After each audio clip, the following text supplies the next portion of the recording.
Hey everyone, thank you for listening to Communicate 101 Speaking Writing Tips, your podcast channel for effective communication skills. And I'm your host, Sarika Singh. On this podcast, I talk to you about becoming an effective communicator in life, be it branding, communications, how to pitch to clients, creative writing skills, how to speak, when to speak, tips to avoid and handle those goof-ups, how to break the ice and start conversations, and everything around this topic that walks through my mind. This episode begins. Ruchika from Nagpur writes, I have no qualms apologizing to anyone, and I often do it so that there's peace. Not that I was at fault, but Sarika, whenever I apologize to someone, especially someone who's actually at fault, they become convinced that I'm the culprit, and then they start lecturing me. I didn't even do the wrong thing. Was communicating an apology the wrong option? Ruchika is a homemaker and a mother of two. Zishan from Madurai has a closely related story. He says, and I quote, Sarika, I'm in sales and marketing in a real estate firm. I apologized to my boss the other day. And although he was the one who was at fault, now he always expects me to apologize. How do I clear this mess? I can't really offend him. He's my boss. So Ruchika, Zishan, back in the day, I've been at your place way too many times. I used to be the sponge in the middle of a storm, soaking up everyone's troubles just to keep things calm. I'd bend over backwards to make it peaceful just for everyone else. And more than often, I was the one getting squeezed the hardest. So much so that I began to think you should never say sorry. But that's not really the answer. Only later, from my own mentors and my years of learning, I learned that apologizing is an art. Very delicate, very precise, very calculated. As humans, we are prone to making mistakes. We are not perfect and we are not meant to be perfect. But the key to moving on from these mistakes is to acknowledge it through an apology. Most of the times it's hard to find the right words to choose. Sometimes the timing isn't right. Other times the non-verbal cues are a misfit. So the apology goes wrong. So Ruchika, Zishan and all of you tuned in here, thank you for being here. I know you want to fix the shattered vase, but your hands are trembling. I know you want to piece it back together, but you've broken something precious and now you're not sure where to start. So if you struggle with how and when to apologize, how to say that singular line, I'm sorry, and make it effective so that you don't have to bear the brunt of an apology, so that your relationships improve rather than embitter, so that you communicate it effectively, you're in the perfect place at the perfect time. Sometimes all you want to say is like, oh, you can't be mad at this face, can you? But it isn't as easy as it seems.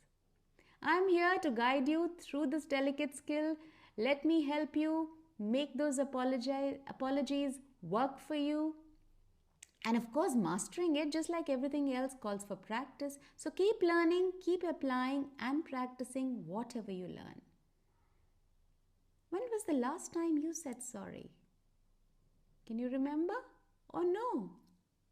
I realize whenever I'm starting a topic, I'm so flooded with ideas that I just have to share all of them with you. And I feel it wouldn't be fair if I ration my giveaway. So this episode is 2 segments and I have effectively divided them for effective communication. Today, here in this episode, I'll discuss what an ideal apology looks like, what it must have to be effective, and I'll show you how to identify the most opportune moment to apologize. Because if your timing isn't right, even the best apology can backfire. In the next episode, I'll show you what to stay away from.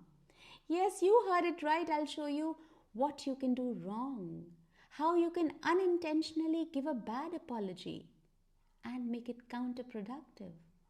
It's important to know this one so that you don't give a bad apology. We'll also discuss boundaries, but next week, next time, when you're apologizing to someone, and I'll show you how to set those boundaries. This, particularly Ruchika and Zishan, is going to be very helpful for you. Before we do that, remember the key to a good, successful, effective apology doesn't lie in any formula. Any formula. It is only and only in its sincerity. So make sure your apology is honest, genuine, and heartfelt. Let's roll.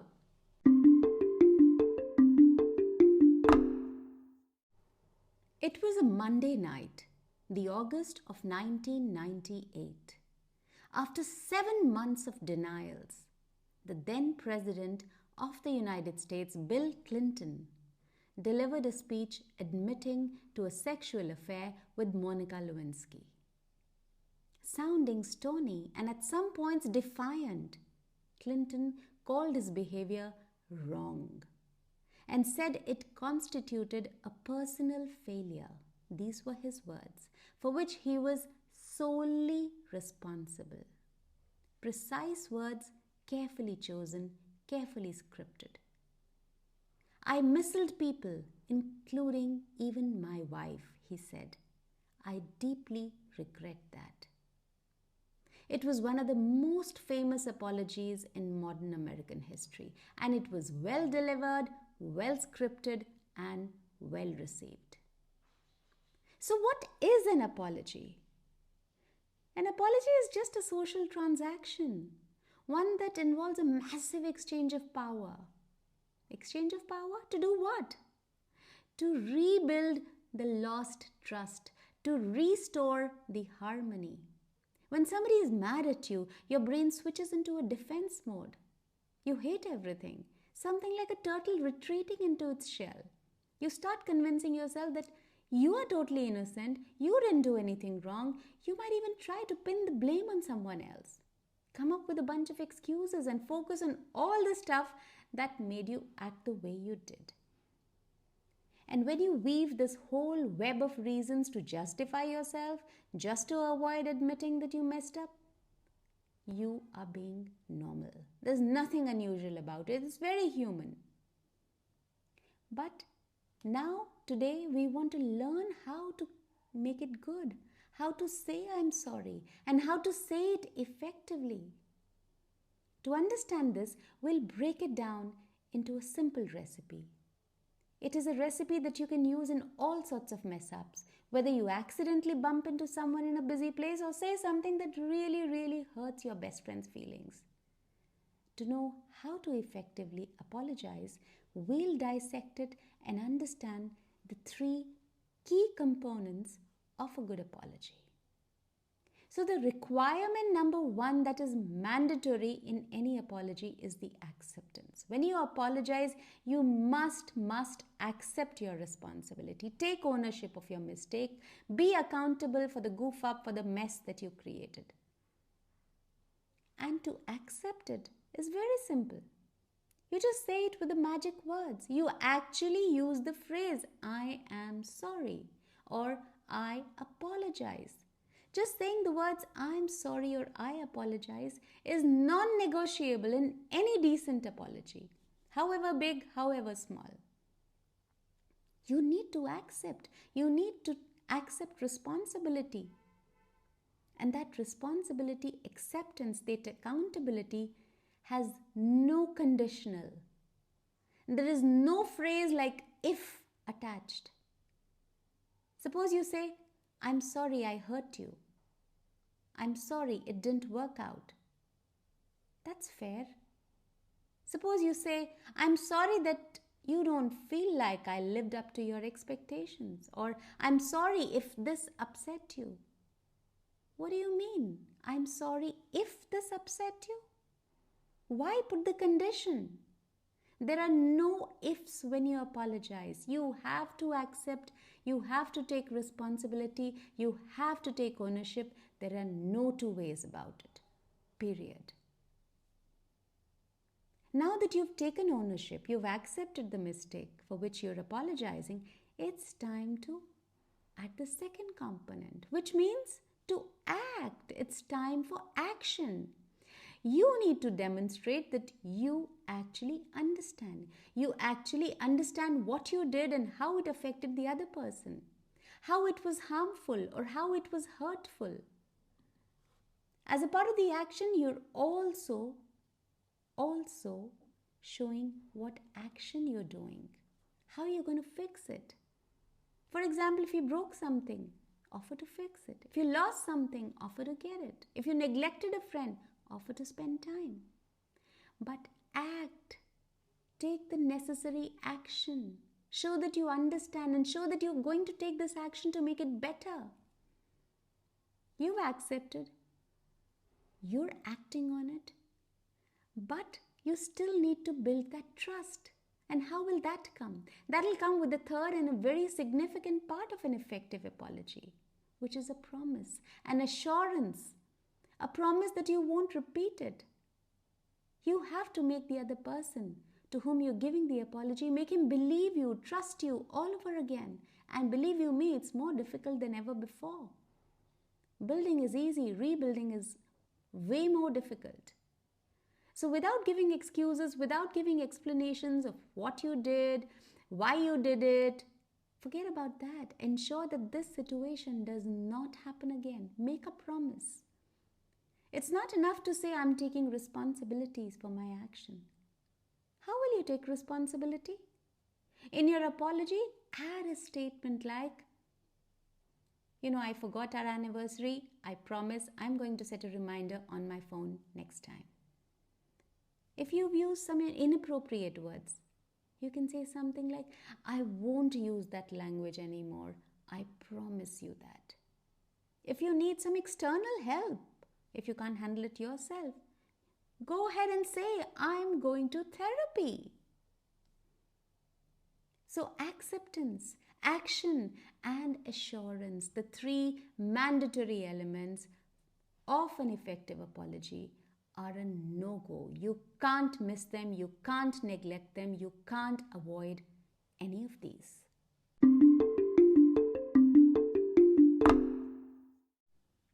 Guess which is the most overused word in the whole of United Kingdom? Are you guessing? Well, funnily enough, the British are famous for how frequently they say the word sorry, even when they're not at fault. They're sorry because someone else bumped into them. They're sorry if they want to move past you in an escalator. They're sorry about the weather. They're sorry if you're standing in their way. They're sorry about everything. And that sorry is really not, oh, I'm so apologetic. No, it's not. Because they aren't, trust me, they are just being polite. But the chances that an average Briton has blurted out at least one apology in the past hour or two are huge. A recent survey of more than 1,000 Brits found that an average person in the UK says sorry at least 8 times a day. And 1 in 8 people apologize up to 20 times a day. Alright, jokes apart. Now we learned the 3 components of a good apology, but the million-dollar question is, when do you apologize? What is the most opportune moment? Should you say sorry immediately after doing a mistake? Or should you wait a bit? What's better? What's more effective? So research says that when people say sorry too quickly, which is rather common, it is a mistake. Actually, it is a blunder. And it's a very common mistake. What they're actually doing is they are missing a crucial step towards reconciliation. Because when you've done something wrong, when you've said something inappropriate to anyone, the other person is agitated, royally upset. He's not in a receptive mode. He's not in a listening mode. Whatever you say will fall on deaf ears. Let him react. Give him a chance to vent, scream, shout, cry, process it. He also needs time to believe you really mean the apology. Why do you think he's going to believe you? You just upset him.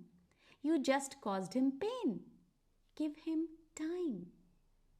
Your apology will not be effective until and unless he believes that you fully understand what you did and that you will not repeat it. If you rush the apology and apologize before he starts believing you again, it's not going to look genuine, it's not going to look sincere. Because there are different stages, different levels of healing that the other person will go through. It is absolutely natural, absolutely normal. And your apology's significance or meaning to them will be dependent, will be a factor of their stage of healing at that particular time. Let's say someone commits a serious crime. It's best to apologize only after the victim has had a chance to yell and vent and fully process the betrayal. Apologies are better late than early. But does that mean that you apologize late? Like, how late? Will it even make a difference if it's late? I also used to wonder. But research says that apologies that come in too late, like those that come too early, will also fail in most cases. So where is the sweet spot? It's actually somewhere between the two. Don't rush to apologize because it favors only you. Only you want to move on after saying sorry. You want to carry on with your life. The apology is for somebody else. It's your giveaway. The apology is for the other person. So apologize when he is ready, not when you are ready. He should be ready to accept your apology. Wait for him to process it, heal from it, and re-believe you. But that being said, don't wait forever. Although don't be too late and come up with a too late apology, but remember, a late apology is better than no apology at all.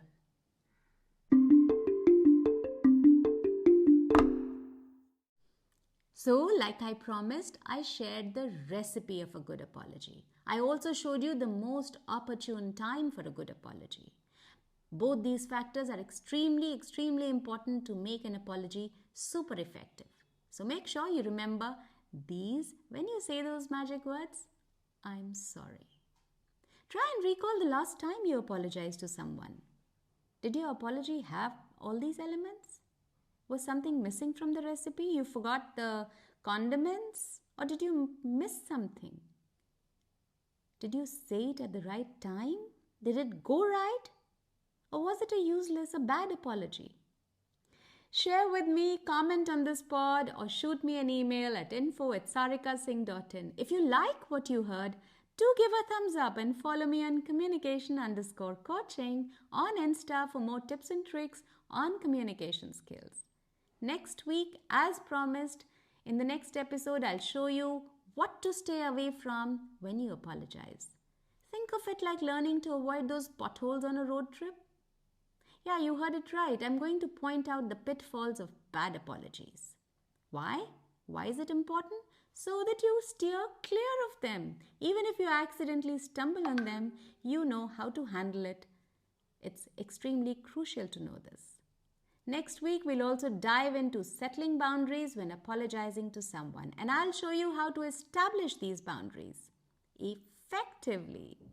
This will be especially important for you, Ruchika and Zishan. So see you all in the next leg of this How to Apologize series.